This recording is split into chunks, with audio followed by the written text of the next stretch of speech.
ಯುವ ನಿಧಿ ಯೋಜನೆಯ ಮತ್ತೊಂದು ಅಪ್ಡೇಟ್ಗೆ ಎಲ್ಲರಿಗೂ ಸ್ವಾಗತ.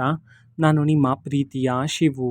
ಇವತ್ತಿನ ಒಂದು ವಿಡಿಯೋದಲ್ಲಿ ಯುವ ನಿಧಿ ಯೋಜನೆಯ ಫೆಬ್ರವರಿ ತಿಂಗಳಿನ ಹಣಕ್ಕೆ ಸಂಬಂಧಪಟ್ಟಂತೆ ಇದೀಗ ಒಂದು ಭರ್ಜರಿ ಗುಡ್ ನ್ಯೂಸ್ ಆದರೆ ಬಂದಿದೆ.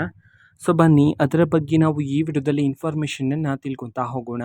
ಸೊ ವಿಡಿಯೋವನ್ನು ಸ್ಟಾರ್ಟ್ ಮಾಡ್ತೀನಿ. ಅದಕ್ಕಿಂತ ಮೊದಲು ನೀವಿನ್ನೂ ನಮ್ಮ ಚಾನೆಲ್ಗೆ ಸಬ್ಸ್ಕ್ರೈಬ್ ಮಾಡದೇ ಇದ್ದರೆ ಈ ಕೂಡಲೇ ಚಾನೆಲ್ಗೆ ಸಬ್ಸ್ಕ್ರೈಬ್ ಮಾಡ್ಕೊಳ್ಳಿ ಮತ್ತು ಲೈಕ್ ಮಾಡಿ. ಸೊ ಈಗ ನಾವು ಇನ್ಫಾರ್ಮೇಷನನ್ನು ತಿಳ್ಕೊತಾ ಹೋಗೋಣ. ಸೊ ನೋಡಿ, ಇವತ್ತು ಅಂತಂದರೆ ದಿನಾಂಕ 19/5/2026 ಇವತ್ತು ಯುವ ನಿಧಿ ಯೋಜನೆಯ ಫೆಬ್ರವರಿ ತಿಂಗಳಿನ ಹಣವನ್ನು ಬಿಡುಗಡೆ ಮಾಡೋದಕ್ಕೆ ಸಂಬಂಧಪಟ್ಟಂತೆ ಈಗ ಮಾಹಿತಿಯನ್ನು ತಿಳಿಸಿರ್ತಕ್ಕಂಥದ್ದು.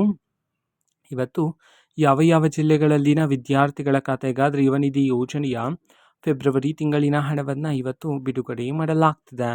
ಈ ಒಂದು ಮಾಹಿತಿಯನ್ನು ತಿಳಿಸಿರ್ತಕ್ಕಂಥದ್ದು ಅದನ್ನು ನಾವು ತಿಳ್ಕೊಳೋದಾದ್ರೆ ಇವತ್ತು ಕರ್ನಾಟಕದಲ್ಲಿರ್ತಕ್ಕಂತಹ ವಿದ್ಯಾರ್ಥಿಗಳಲ್ಲಿ 15 ಜಿಲ್ಲೆಗಳಲ್ಲಿನ ವಿದ್ಯಾರ್ಥಿಗಳ ಖಾತೆಗಾದರೆ ಇವತ್ತು ಯುವ ನಿಧಿ ಯೋಜನೆಯ ಫೆಬ್ರವರಿ ತಿಂಗಳಿನ ಹಣವನ್ನು ಬಿಡುಗಡೆ ಮಾಡೋದಕ್ಕೆ ಸಂಬಂಧಪಟ್ಟಂತೆ ಇದೀಗ ಮಾಹಿತಿಯನ್ನು ತಿಳಿಸಲಾಗಿದೆ.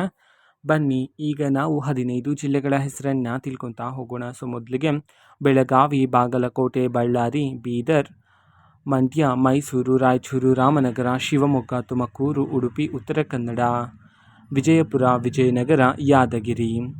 ಸೊ ಈ 15 ಜಿಲ್ಲೆಗಳಲ್ಲಿನ ವಿದ್ಯಾರ್ಥಿಗಳ ಖಾತೆಗಾದರೆ ಇವತ್ತು ಯುವ ನಿಧಿ ಯೋಜನೆಯ ಫೆಬ್ರವರಿ ತಿಂಗಳಿನ ಹಣವನ್ನು ಬಿಡುಗಡೆ ಮಾಡೋದಕ್ಕೆ ಸಂಬಂಧಪಟ್ಟಂತೆ ಈಗ ಮಾಹಿತಿಯನ್ನು ತಿಳಿಸಿರ್ತಕ್ಕಂಥದ್ದು. ಓಕೆನಾ. ಸೊ ಇದು ಇವತ್ತಿನ ಒಂದು ವಿಡಿಯೋ. ಇದೇ ರೀತಿ ಇನ್ನು ಹಲವಾರು ಯೋಜನೆಗಳಿಗೆ ಸಂಬಂಧಪಟ್ಟಂತೆ ಮಾಹಿತಿ ಬಂದ ನಂತರ ಆದಷ್ಟು ಬೇಗ ನಾನು ನಿಮಗೆ ಇನ್ಫಾರ್ಮೇಷನನ್ನು ತಿಳಿಸ್ತೇನೆ. ಅದಕ್ಕೋಸ್ಕರ ಚಾನೆಲ್ಗೆ ಸಬ್ಸ್ಕ್ರೈಬ್ ಮಾಡ್ಕೊಳ್ಳಿ. ಮತ್ತೀಗ ನಾವು ಫೇಸ್ಬುಕ್ಕಲ್ಲೂ ಸಹ ಈಗ ವಿಡಿಯೋಸ್ಗಳನ್ನು ಅಪ್ಲೋಡ್ ಮಾಡ್ತಿದ್ದೀವಿ. ಫೇಸ್ಬುಕ್ ಚಾನೆಲ್ ಲಿಂಕನ್ನು ಡಿಸ್ಕ್ರಿಪ್ಷನ್ ಬಾಕ್ಸಲ್ಲಿ ಕೊಟ್ಟಿರ್ತೀನಿ. ಕ್ಲಿಕ್ ಮಾಡಿಬಿಟ್ಟು ಫಾಲೋ ಮಾಡಿ. ಓಕೆನಾ. So thank you. ಬಾಯ್.